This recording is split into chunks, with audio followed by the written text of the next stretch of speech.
Vice President Constantino Chiwenga's former personal assistant, Brigadier General retired Michael Chaminuka, is passed away under mysterious circumstances. Achipere mushe muri Zimbabwe mubuda ntora mashoko kunzi aiwa Chiwenga's coup assistant aiwa osangana na a mysterious death. Achipere mushe sarabina mashoko abuda nyogomzana nazo ndibva subscribe like otina on the bell icon munyogwa muchinzi.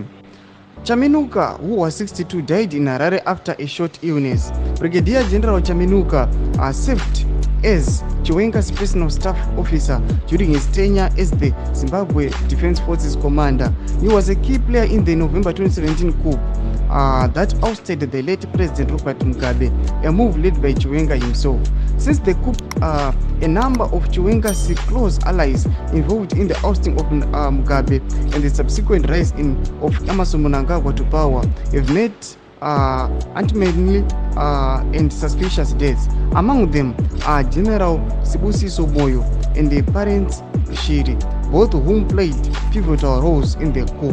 Mashoko ari kubuda panapa muri Zimbabwe vantora mashoko ekuti aiwa munhu akanga ari very close kuna VP Chiwenga akamubetsera kuita coup yaMugabe aiwa angosakana nemysterious death nobva atotisiya nobva arwa pasi. But chiri kuitika chiitiko ichi tokwadzi takaona political instability munyika yeZimbabwe. Pane kukweshana pachida kuitwa nhau dzemaprotest, nhau dzekupetitiona nemacoup.